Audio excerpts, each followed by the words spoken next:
नमस्कार, मैं हूं अनिल वर्मा शेखर। रात के 10 बजे है और ये समय है बिग बुलेटिन का। Gujarat high court Gujarat court केजला कोर्ट के फैसले के बाद में राहुल गांधी की सदस्यता लोकसभा से खत्म कर दी गई है। और उसके बाद में तमाम से राजनीतिक घटनाक्रम शुरू हुए हैं। सदस्यता खत्म होने के बाद में आज राहुल गांधी ने प्रेस कॉन्फ्रेंस की और प्रेस कॉन्फ्रेंस में फिर वही सारे मुद्दे उठाए और बार बार पूरे परिवार की तरफ से बात कही जा रही है, चाहे प्रियंका गांधी हो चाहे राहुल गांधी हो, कि हम डरने वाले नहीं हैं, हम झुकेंगे नहीं, हम सवाल उठाते रहेंगे। राहुल गांधी ने भी आज वही बातें कही, मेरा नाम सावरकर नहीं है, मेरा नाम गांधी है और कभी गांधी कभी माफी नहीं मांगता। अडानी की जो सेल कंपनी है उसमें 20,000 करोड़ रुपए जो लगे हैं वो किसके हैं? मोदी और अडानी के रिश्ते क्या हैं? सवाल पूछना बंद नहीं होगा। ये राहुल गांधी ने बार बार कहा है कि मुझे डिस्क्वालीफाइड करके, मुझे डरा कर धमका कर मुझे मेरा मुंह बंद नहीं किया जा सकता। और ये हिंदुस्तान के लोकतंत्र की लड़ाई है जिसके लिए मैं लड़ता रहा हूं और लड़ता रहूंगा। तो ये तमाम सी चीजें हैं और जो राजनीतिक विश्लेषक हैं वो इस चीज पर नजर लगाए हैं कि ये जो फैसला हुआ है इससे भारतीय जनता पार्टी को फायदा नफा नुकसान क्या होने वाला है, क्या इससे फायदा नफा नुकसान होगा, क्योंकि ये स्थिति 78 में भी हुई थी। कांग्रेस के लोग उसी से जोड़ रहे हैं। अभी प्रमोद तिवारी को हम लोग सुन रहे थे, जब इंदिरा गांधी को अयोग्य घोषित किया गया था, उनकी सदस्यता खत्म कर दी गई थी और 2 साल बाद बड़े बहुमत के साथ इंदिरा गांधी की वापसी हुई थी सरकार में। यही सारी चीजें हैं जिन पर तमाम से लोग नजर लगाए हैं। अपील के लिए 30 दिन का समय मिला है। अपील अभी दाखिल नहीं हुई है। अभी बताया गया है कि वो तैयारी चल रही है और सोमवार को संभवतः अपील दाखिल हो जाएगी। जो बड़े वकील हैं देश के, अभिषेक मनु सिंघवी और कपिल सिब्बल, वो इस अपील को तैयार करवा रहे हैं। देर इसलिए हुई है, बता रहे हैं कि पूरी अपील 150 पेज की है, पूरा फैसला 150 पेज का है, गुजराती भाषा में है और उसके अनुवाद में समय लगा है, इसलिए देर हो रही है। लेकिन सोमवार तक अपील दाखिल होने की बात है, क्योंकि 30 दिन का समय मिला है। 30 दिन के लिए सजा सस्पेंड हुई है और बार बार ये बात कही जा रही है कि ये मामला जो है, ये जो भाषण है वो कोलार का है, कर्नाटका का है और जो फैसला दिया है वो सूरत की कोर्ट ने दिया है, जो उसके जुरिडिक्शन में, न्याय क्षेत्र में नहीं आता है। तो ये सब तमाम चीजें हैं जिन पर लोग नजर लगाए हैं। तो लगता यह है कि जब तक अपील की सुनवाई होगी तब तक और कुछ राजनीतिक घटनाक्रम घटेंगे बढ़ेंगे। और कांग्रेस उग्र हुई है, पूरे देश में जगह जगह पर प्रदर्शन हो रहे हैं और पुलिस से मुठभेड़ हुई है, हो रही है, जगह जगह लाठीचार्ज हो रहे हैं। तो कांग्रेस को भी एक अच्छा मुद्दा मिल गया है संघर्ष के लिए सड़क पर निकलने का। और बहुत कम समय है लोकसभा के चुनाव का, तो देखने वाली बात होगी कि आने वाले समय में राजनीतिक घटनाक्रम किस मोड़ पर बैठते हैं। आज इन्हीं सारे घटनाक्रम पे चर्चा करेंगे। राहुल गांधी की डिस्क्वालिफिकेशन से लेकर के उसके बाद जिस तरह से राहुल गांधी के तेवर कतई धीमे नहीं पड़े हैं, कांग्रेस जिस तरह से आंदोलन के राह पर आगे बढ़ रही है, संघर्ष के राह पर आगे बढ़ रही है और इस तरह से भारतीय जनता पार्टी के लोग भी कह रहे हैं कि जो भाषा का संयम है उसको लेकर के राहुल गांधी ने अगर उस पर ध्यान दिया होता तो शायद ये दिन नहीं आता। एक और बात याद दिलाई जा रही है 2013 की, जब राहुल गांधी ने एक अध्यादेश को फाड़ दिया था और वो अध्यादेश भी इसी संबंध में था, जो जिस सुप्रीम कोर्ट के जिस फैसले को लेकर के राहुल गांधी की सदस्यता रद्द हुई है, उसको लेकर के अध्यादेश मनमोहन सिंह सरकार लाई थी। और ये कहा गया था कि जब तक अगर अगर संबंधित सांसद या विधायक ने अपील कर दी है किसी कोर्ट में, तो वो तब तक डिस्क्वालीफाइड नहीं होगा जब तक कि उस अपील का फैसला ना आ जाए। तो ये कहा जा रहा है कि अगर राहुल गांधी ने उस अध्यादेश को फाड़ा ना होता, उस अध्यादेश को रद्द न कराया होता, तो शायद आज वो उनकी सदस्यता रद्द होने से बच जाती है। तो ये सारी चीजें हैं पृष्ठभूमि में जो कल से आज तक रही हैं। हम लोग कल ही चर्चा करना चाहते थे इस विषय पर, क्योंकि बड़ा हॉट टॉपिक था कल के लिए। तो आज हम लोग इसी विषय पर चर्चा करेंगे। राहुल गांधी को की जो सदस्यता रद्द हुई है उसको लेकर, वहां से लेकर के और उसके बाद के जो राजनीतिक घटनाक्रम बन रहे हैं उसको लेकर के हम लोग चर्चा करेंगे कि क्या स्थितियां बनने वाली हैं। और खासतौर से सारी चीजें सब लोग समझे रहे हैं कि जिस तरह से सारा घटनाक्रम बढ़ रहा है, राहुल गांधी की भारत जोड़ो यात्रा के बाद में जिस तरह से हर दिन कुछ ना कुछ नया घटनाक्रम होता है, राहुल गांधी के यहाँ पुलिस पहुंचती है या दूसरी चीजें होती हैं, तो सभी चीजें हैं चुनाव से ही जोड़कर देखी जा रही हैं। और निश्चित रूप से वही सारी पृष्ठभूमि 2014 के लगभग की जिस तरह से चुनाव से पहले का जो माहौल होता है वही सारी स्थितियां देखने को मिल रही हैं। तो यही सारी चीजें चर्चा में रहेंगी आज। भारतीय जनता पार्टी से श्रीमती श्वेता दुबे जी हैं, महिला मोर्चा की उपाध्यक्ष, और विकास पांडे जी हैं, भाजपा के नगर अध्यक्ष। कांग्रेस से विवेक जी हैं और वरुण त्रिपाठी जी हैं। समाजवादी पार्टी से राधे श्याम जी है। ये सारी ये पैनल है आज का। सभी का स्वागत है आई विटनेस के डिबेट शो बिग बुलेटिन में। और शुरुआत करते हैं विवेक मिश्रा जी से कि और आज है की जो स्थितियां हैं, आज भारतीय जनता पार्टी ने प्रदेश की जो योगी आदित्यनाथ जी के नेतृत्व वाली दूसरी सरकार है उसके कार्यकाल का 1 वर्ष भी आज पूरा किया है। उस पर पूरे प्रदेश में जश्न हो रहे हैं और ये सारी राजनीतिक घटनाक्रम है। लेकिन राहुल गांधी की सदस्यता को लेकर के दिल्ली से लेकर के और पूरे देश में इस तरह के घटनाक्रम चल रहे हैं। सारी चीजें हैं राहुल गांधी के सदस्यता रद्द होने से लेकर के उसके बाद के जो माहौल है, उसके बाद का जो माहौल है उसको लेकर के, और सारी चीजें राजनीतिक घटनाक्रम किस तरह से बढ़ रही। एक और चीज निकल करके सबसे बड़ी सामने आई है कि विपक्ष जो कभी एक नहीं होना चाहता था विभिन्न मुद्दों पर, उसको लेकर के दाएं बाएं से घूम फिर के बयान आए हैं। मायावती से लेकर के अखिलेश यादव तक तमाम से नेताओं ने, केजरीवाल के बयान है, अरविंद केजरीवाल जो आम आदमी पार्टी के अध्यक्ष हैं उनका बयान है। तो लगता है कि एक विपक्ष को भी कहीं ना कहीं एकजुट होने का एक मुद्दा मिल गया है, एक अवसर मिल गया है। और ये सारी चीजें कितनी नुकसानदायक, कितनी फायदेमंद भारतीय जनता पार्टी के लिए हो सकती हैं, ये सब देखने वाली बात होगी। विवेक जी।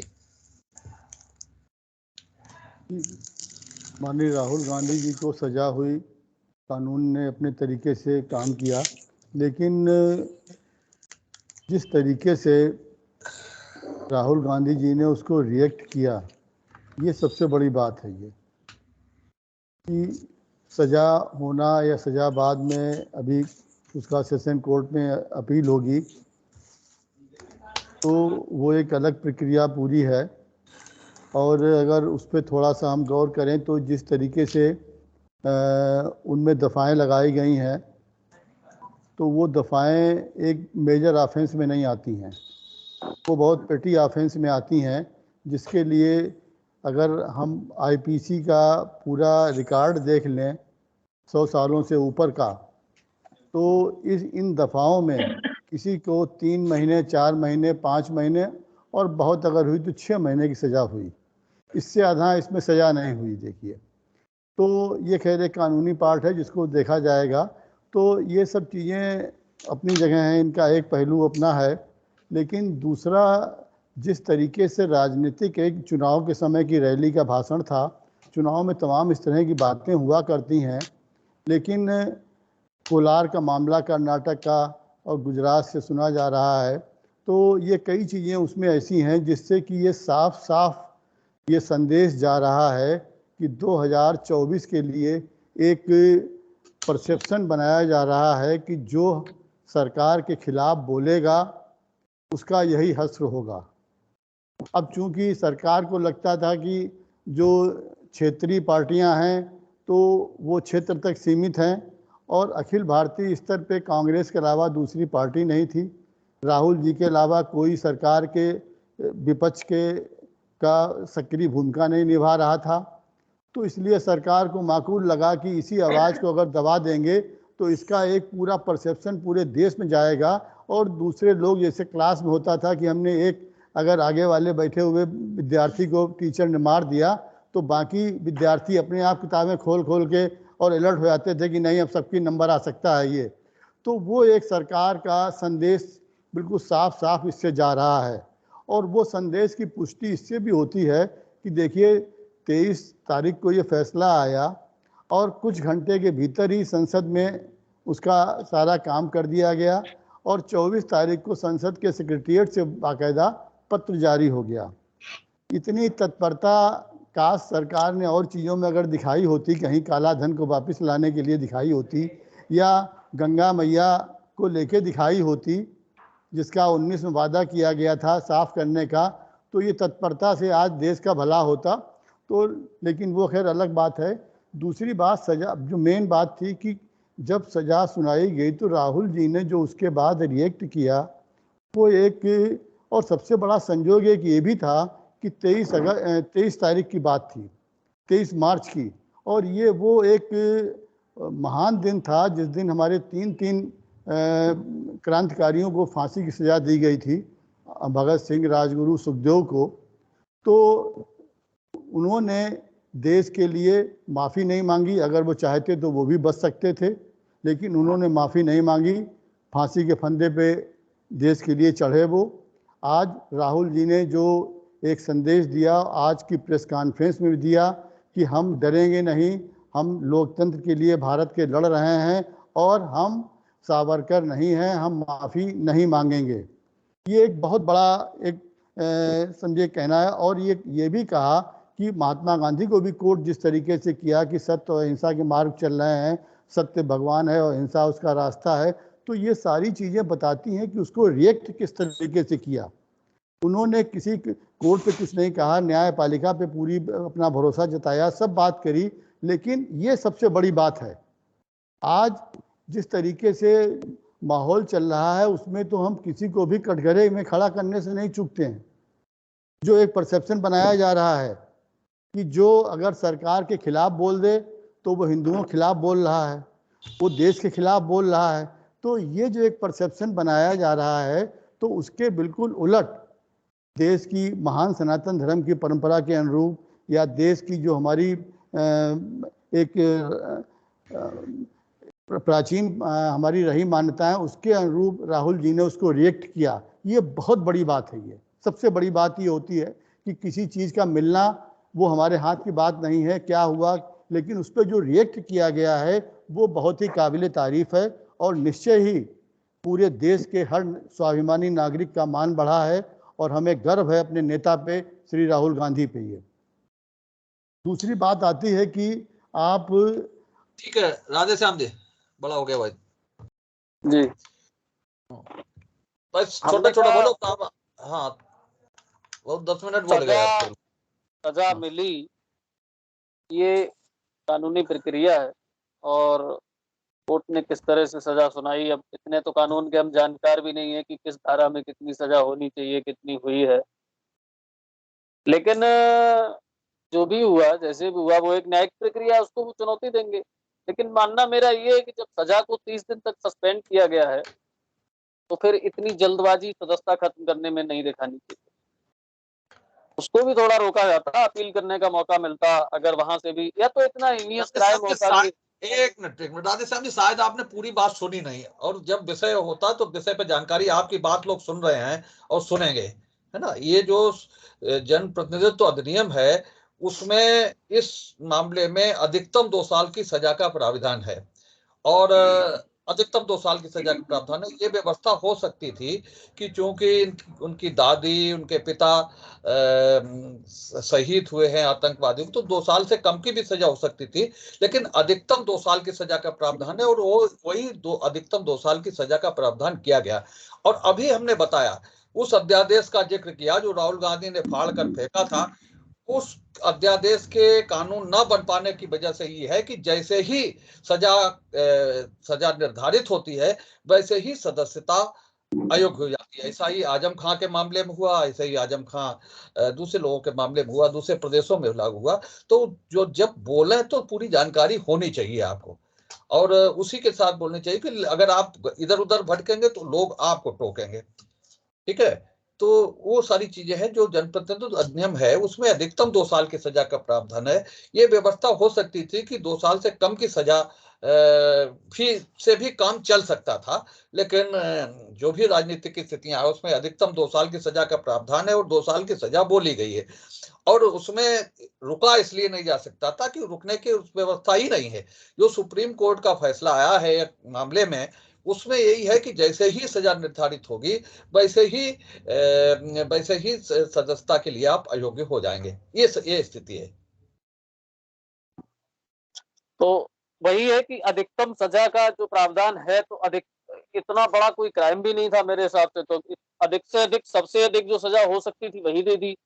और दूसरा ये कि मेरे अंदाज से ये डरना, झुकना, परेशान हो जाना, या वो राहुल जी अपनी दुकान बंद करके बैठ जाएंगे, हमें नहीं लगता ये सब संभव है।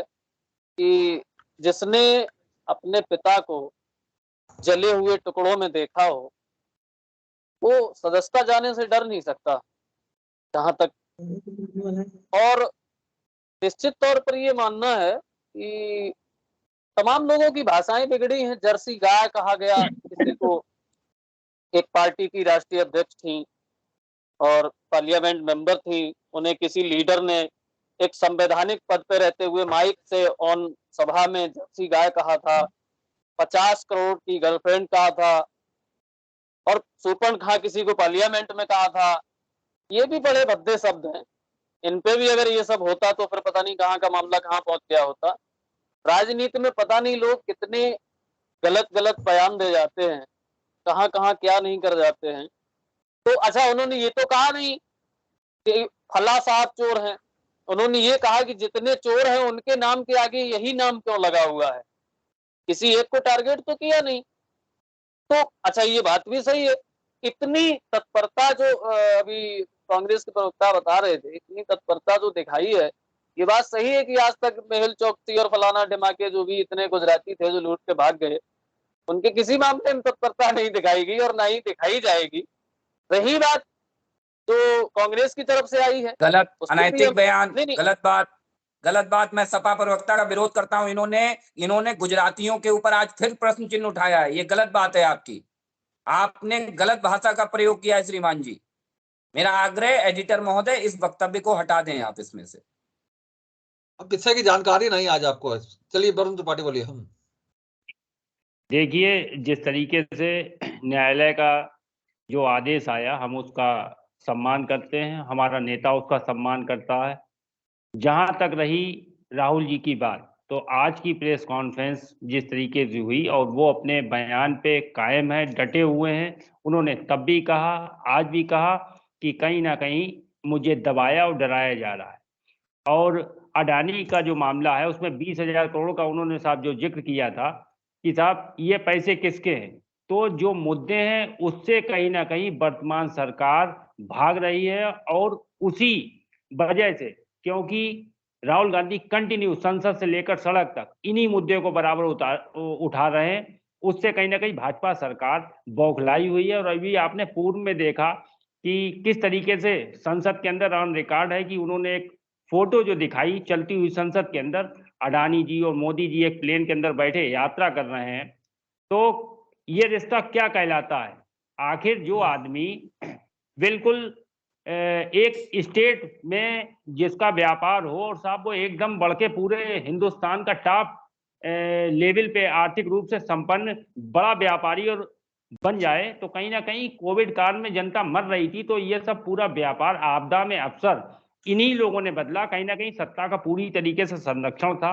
और जहां तक रही तमाम भाजपा के प्रवक्ता, नेशनल टीवी से लेकर तमाम, मैंने सुना कि साहब कह रहे हैं कि सामाजिक कार्यकर्ता है। तो मैं इस डिबेट के माध्यम से ये बताना चाहूंगा कि याचिकाकर्ता सामाजिक कार्यकर्ता नहीं है, वो भाजपा का पूर्व विधायक है। और इसमें एक चीज आप जान लीजिए कि ये 2019 में साहब दर्ज हुआ था ये मुकदमा। और दूसरी चीज, वो ही व्यक्ति जो भाजपा का पूर्व विधायक है, याचिकाकर्ता है साहब, उसने इस पे स्टे लिया।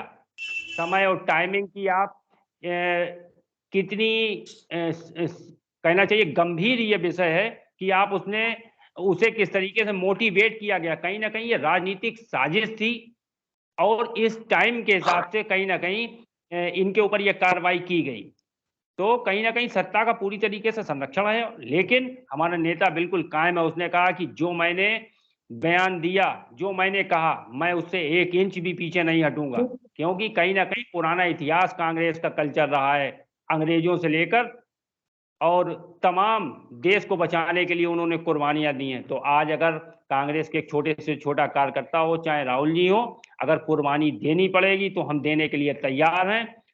पूरे देश का 40% कहीं ना कहीं आर्थिक रूप से पैसा अडानी के पास है, तो उसी मुद्दे पे पूरी तरीके से कायम है। और जेपीसी की मांग तब भी की थी, आज भी की, और हमारा नेता करता रहेगा। सदस्यता जाती है चली जाए, इसकी उसने तमन्ना कभी नहीं की थी।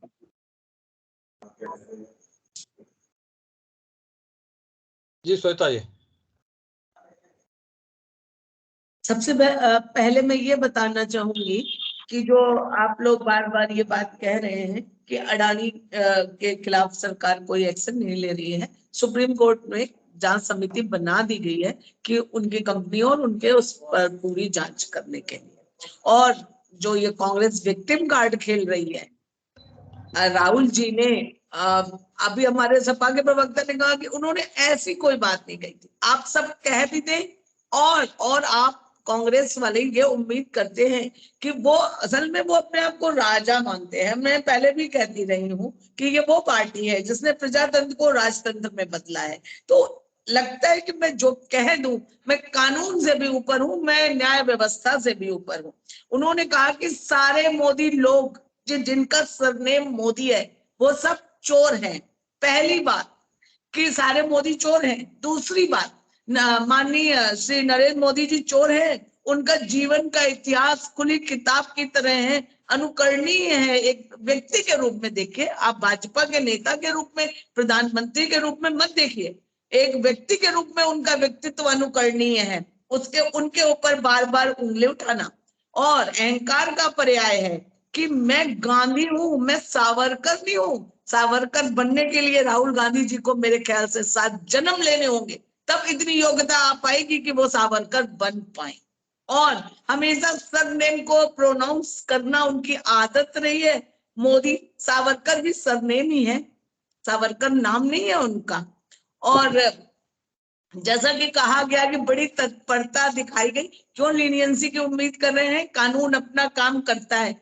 और जब उनसे कहा गया कि माफी मांगिए, तब उन्होंने माफी क्यों नहीं मांगी? तब उन्होंने अपनी गलती को एक्सेप्ट क्यों नहीं किया? उनको इसलिए नहीं माफी मंगवाई जा रही है, उन्होंने जो कहा उसके लिए एक ओबीसी जो हमारे हर भारत के हर कोने से आते हैं, बिहार में भी हैं सुशील मोदी जी, तो उन सबको आप कुछ भी बोल देंगे, आपके सारे अपराध क्षम्य हैं, क्योंकि आपका सरनेम गांधी है। तो ये कोई वो नहीं है और कोई तत्परता नहीं दिखाई गई है। इस तरह के जो भी निर्णय हुए हैं पूर्व में भी, उसमें भी एक लंबी लिस्ट है।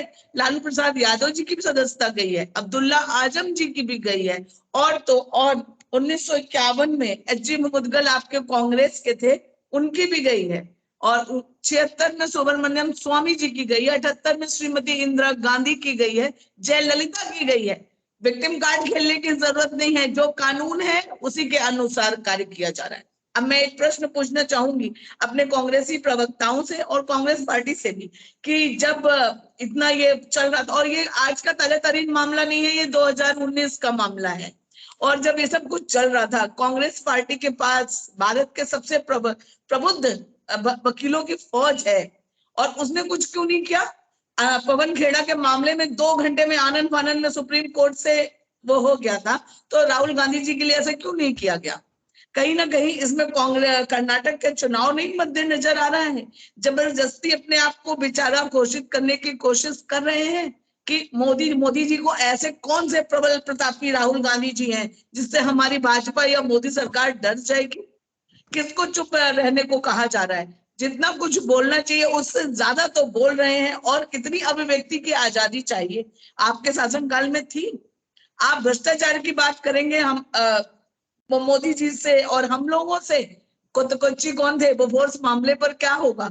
जितने भी घोटाले हुए हैं वो कांग्रेस के काल में ही हुए हैं। और आपको इस समय लोकतंत्र खतरे में नजर आ रहा है? इमरजेंसी में क्या हुआ था? लोकतंत्र बहाल हुआ था। मतलब सिर्फ अंधभक्ति छोड़ दीजिए, देश हित राष्ट्र हित के बारे में सोचना शुरू करिए थोड़ा, तभी कुछ इस देश का संभव हो पाएगा। राहुल गांधी जी कुछ नहीं करें, व्यक्तिगत उसको छोड़कर पार्टी को, वो ठीक है राजनीतिक वो है, लेकिन इस स्तर तक मत जाइए। हम लोग ये भाजपा की तरफ से नहीं हो रहा है ये। जब आपके पक्ष में फैसला आता है, जब पवन खेड़ा जी के पक्ष में फैसला आया था तो सुप्रीम कोर्ट निष्पक्ष हो जाता है। जहां आप जीत जाते हैं वहां चुनाव निष्पक्ष हो जाता है। जब आपके फेवर में होता है तो वो सब एकदम फेयर एंड स्टडी होता है। और जब नॉर्मल फैसला आता है जो आपके कहीं ना कहीं खिलाफ जाता है तो वो सब राजनीति से प्रेरित हो जाता है। थोड़ा अपना दृष्टिकोण बड़ा करिए और उसके हिसाब से सोचिए। न्यायपालिका किसी के भी अंतर्गत नहीं है। झूठे ही लेना, झूठे ही देना, और झूठे ही भोजन और झूठे ही चबेना। तो कांग्रेस पार्टी के परिप्रेक्ष्य में ये कहावत बिल्कुल सटीक चरितार्थ होती है। अभी भाई साहब कह रहे थे कि हम सावरकर नहीं है, हम माफी नहीं मांगेंगे। ठीक बात है, आपने सुप्रीम कोर्ट में क्यों माफी मांग ली भाई? बताएं राहुल गांधी, क्यों सुप्रीम कोर्ट में माफी मांगी? क्यों? क्योंकि वो भ्रष्टाचार के आरोप लगे थे। राहुल गांधी जानते थे कि अगर उनमें हमें जेल हो गई तो इस देश के सामने एक काला अध्याय और कांग्रेस का खुल के सामने आ जाएगा। हम विक्टिम कार्ड नहीं खेल पाएंगे। राहुल गांधी ये बहुत अच्छे से जानते थे, इसलिए उसमें माफी मांगने चले गए सुप्रीम कोर्ट के आगे। 2 मिनट का विषय था ये, और आज इतना बड़ा मुद्दा अगर बन के खड़ा है, ये कांग्रेस की प्रायोजित साजिश है और प्रायोजित राजनीति का हिस्सा है कांग्रेस की। अभी हमारी साथी ने कहा कि ये केवल और केवल इतना था कि राहुल गांधी अगर माफी मांग लेते। अरे भाई, हम हमेशा से कहते हैं, आप माननीय मोदी जी के ऊपर जो कहना है वो कहिए। देश के प्रधानमंत्री है, हमारे नेता है, आपके विरोधी दल के नेता है, आपको जितना मन आए कहिए। आप भारतीय जनता पार्टी के बारे में, कांग्रेस की जितनी मन हो उतनी कहिए, हम स्वागत करते हैं आपका। लेकिन आपका तो मन इनसे भरता ही नहीं है भाई। आप जब तक ओबीसी समाज को गाली नहीं दे देंगे, जब तक आप राष्ट्रपति के पद को कलंकित करते हुए राष्ट्रपत्नी जैसे शब्दों का प्रयोग नहीं कर लेंगे, और जब तक आप विदेश में जाकर के देश की बेइज्जती कराने का काम नहीं कर लेंगे, तब तक आपको तो चोला ही चैन में नहीं आता। तो ये कैसा चाल चरित्र चेहरा है कांग्रेस का, इस देश को, कांग्रेस को बताना चाहिए। कांग्रेस हमेशा सवाल खड़े करती है और उन सवालों के पीछे कांग्रेस अपने कृत्यों को देखना भूल जाती है। वो ये समझती है कि वो कांग्रेस की एक कहानी है कि कांग्रेस आईना हमेशा दूसरों को दिखाना पसंद करती है, और वो भूल जाती है कि जरा आईना अपनी तरफ भी करके देख लीजिए। श्रीमान जी, आपका चेहरा तो बहुत गंदा है। आप जिन अडानी को लेकर के अभी लंबी लंबी बातें कर रहे हैं, संसद को बाधित करने का काम किया, दुनिया भर का प्रोपेगेंडा किया, क्या राजस्थान में अडानी के ठेके निरस्त किए कांग्रेस ने? अभी जवाब देकर के जाएंगे कांग्रेस के लोग। अगर है पानीदार तो इस देश को बताएं कि राजस्थान में कितने ठेके अडानी के कैंसिल किए। क्या छत्तीसगढ़ में दी गई खदानें कैंसिल की अडानी की? मुझे बता करके जाए अभी कांग्रेस के साथी। तो ये दोहरा चरित्र है कांग्रेस का। कांग्रेस अपनी राजनीति चमकाने के लिए किसी भी हद तक चली जाती है, ये हम सब ने देखा है, चाहे वो देश के परिप्रेक्ष्य में हो, चाहे वो समाज के परिप्रेक्ष्य में हो। हमने हमेशा से कहा कि आप हमसे माफी मत मांगिए, आपको कोर्ट से माफी मांगनी थी भाई। कोर्ट के भी आगे आप यही सीना ठोक के कहेंगे कि हम साहब वीर सावरकर नहीं, हम माफी नहीं मांगेंगे। अरे भाई, मोदी से माफी थोड़े ना मांगनी थी, आपको उस ओबीसी समाज से माफी मांगनी थी जिसका आपने अपमान किया।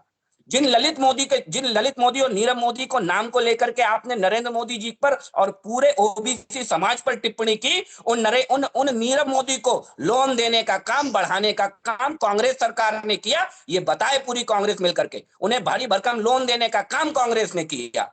और जब वो लोन डूब गया तो वो भाग गए, क्योंकि जानते थे पहले से कि वो उनके रिश्तेदार हैं।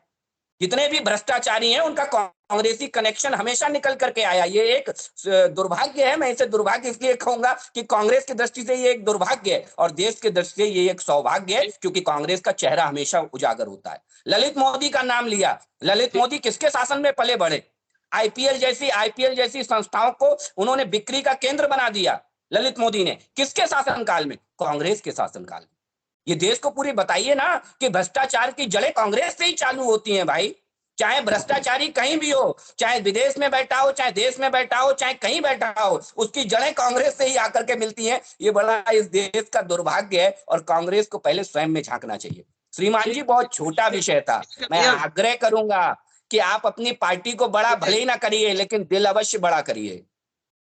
जी देखिए, हमारे भाजपा के साथी ने बहुत अच्छी बातें कही, तो मैं बताना चाहूंगा कि ओबीसी के लिए आप इतने चिंतित हैं, तो सुन लीजिए, जातिगत जनगणना से भाग क्यों रहे हैं? नीरव मोदी को लोन किसने दिया था भाई? मोदी पे ही तो प्रश्न चिन्ह उठाया था। अरे बता दीजिए भाई, इसमें डरना किस बात का? आप बता दीजिए, आपने अडानी की कितनी खाने कैंसिल कर दी भाई, बता दीजिए भाई, डरिए मत। कोई बात नहीं, आप कोई बात नहीं उसमें। मैं नहीं कहूंगा कि आपके भी अडानी दोस्त हैं, मैं नहीं कहूंगा, बिल्कुल नहीं कहूंगा। मालूम है, बोलना पड़ेगा। दूसरी चीज, इन्हें शायद मालूम नहीं है, नीरव मोदी हो चाहे ललित मोदी हो, अगर हमने लोन दिया, भागे किसके शासन में। दूसरी चीज, इन्हें शायद जानकारी नहीं है उनके खिलाफ। एक बात है, अपराधियों को पालेंगे, आतंकवादियों को पालेंगे, भ्रष्टाचारियों को पालेंगे, और जब भाग जाएंगे तो भाजपा की गलती। वाह भाई, कांग्रेस का दौरा चलेगा, इसीलिए आपकी ये स्थिति हुई है। कम से कम प्रवक्ता है आप, तो कम से कम तथ्य तो ऐसे रखिए जो जनता डिबेट सुने तो उन्हें इस बात का एहसास हो कि आप गंभीर व्यक्ति हैं, गंभीर व्यक्ति हैं। यानी आप स्वीकार करते हैं कि कांग्रेस भ्रष्टाचारियों को सपोर्ट करती है। अरे सुन तो लीजिए, आप गंभीर हैं, दूसरे की सुन लीजिए। आप गंभीर हैं, इतना क्यों बीच में बोल रहे हैं? सुन लीजिए दूसरे की। आप बहुत गंभीर हैं, दूसरे की सुनना सीखिए। आपकी गंभीरता इसमें है। आप अगर गंभीर हैं बहुत, हाँ, तो दूसरे की भी सुनिए। आप बहुत गंभीर हैं, दूसरे सुना करिए। हम जनता की भी सुनते हैं। ये सामाजिक तो बीच मत बोलिए गंभीर अगर आप हैं। नेता कायम है और आपको सारी जानकारी बताइए, उसके बाद में बात करिए। ये सब बेचने का काम आपने किया, हिसाब कौन देगा? कांग्रेस का व्यक्ति हिसाब देंगे। किसके बेचने की बात कर रहे हैं? गंभीर हैं, बात सुनने डालिए। आप गंभीर हैं, चुप रहिए, पहले सुनिए दूसरे की बात। दूसरे की बात सुना करिए, गंभीर अगर आप हैं। अरे भाई गंभीर है, कहीं गंभीर है, दूसरे की बात सुनिए। हम तो गंभीर है, मौन नहीं हो पाएंगे, सुनिए दूसरे की बात को। मौन नहीं हो पाएंगे भाई साहब, गंभीर अगर आप गलत बात पर मौन होके नहीं सुन पाएंगे। जब मौका आए तो बोलिए आप, ये जब मौका आए तब बोलिए, जब मौका आए तब बोलिए। पहले दूसरे की बात सुन तो लीजिए आप पहले। आप गंभीर हैं, गलत बात नहीं सुनते हैं, लेकिन सुनिए तो पहले बात। आप पहले बात सुन लीजिए पहले, फिर गलत बात का जवाब दीजिए। आप सुनते ही नहीं बात को। आप गंभीर भी हैं, गलत बात भी नहीं सुनते हैं, ये क्या बात है? दोनों बातें क्यों करते हैं आप? ये पहले बात सुन लीजिए पहले, मैं एक प्रश्न पूछना बात सुन लीजिए पहले। कोई बोल रहा हो तो बीच में न बोला करिए, पहले बात सुना करिए। आप गंभीर हैं, आप सुशासन वाले हैं, आप गलत बात नहीं सुनते और बात सुनते नहीं आप, और गलत पहले फैसला कर देते आप। गलत है, पहले बात सुनिए तो पहले। अरे हम बात सुनिए पहले चाहेंगे, अगर आप ओबीसी समाज के इतने ही सब लोग चिंताधार हैं, पिछड़े वर्ग में जो 69,000 शिक्षक भर्ती हुई, जब वो लड़के जाते हैं पिछड़े वर्ग पे बड़ी लाठियां मारी जाती हैं। जातिगत जनगणना नहीं करा रहे आप ओबीसी के लिए, उसमें तो बड़ा बड़ा भला कहते हो। ओबीसी की बड़ी चिंता है आपको, केशव प्रसाद मौर्य को स्टूल पे बैठा देते हो। अरे तो इन सब मामलों में भी तो ओबीसी का ध्यान रखा करो भाई। उनको स्टूल क्यों देते हो? बाकी सब सोते थे, ओबीसी को स्टूल पे, केशव प्रसाद मौर्य स्टूल पे। उसके बाद में आपने अभी हमसे ये कहा था कि एक राज्य के खिलाफ बोल रहे हो, आप लोग तो एक जात के खिलाफ बोला करते हो। आप नहीं कहते सारे यादव चोर हैं, सारे यादव लूटते थे, हर जगह यादव होते थे। यादव आयोग लिख दिया था आपने योजना। उसके अलावा जो सिलेक्शन कमीशन का ऑफिस था, अनिल यादव चेयरमैन थे। यादव आयोग किसने लिखा था? आप लोगों ने लिखा था ना। एक जात को आप लोग टारगेट नहीं करते हो क्या? पूरे यादवों को टारगेट करते हो, नहीं करते हो? कि पूरी भर्ती में यादव कर देते हो, ये कर देते हो, वो कर देते हो। पूरी एक जात को आप लोग भी तो टारगेट करते हो। अपने गिरेबान में झांकोगे नहीं, दूसरा अनैतिक है, दूसरे ने तो पता नहीं क्या कर दिया। आप भी तो पूरे यादवों का हाँकते हो। कहीं चौराहे सिपाही खड़ा मिल जाए, कौन है यादव? अच्छा, मुलायम सिंह के रिश्तेदार हो गए, यही बात मुंह से निकलती है ना। अखिलेश की सिफारिश ने कहा है, ये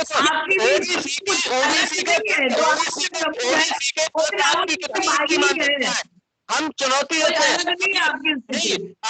अभी जब पिछड़े वर्ग का आरक्षण हुआ, क्यों विरोध में चले गए? आप ही के लोग गए न्यायपालिका में, पिछड़े वर्ग को ज्यादा सीटें मिल गई थी नगर पंचायत में, इसीलिए तो चले गए थे ना, आपके ही लोग थे, हाँ ठीक। आपके ही लोग थे।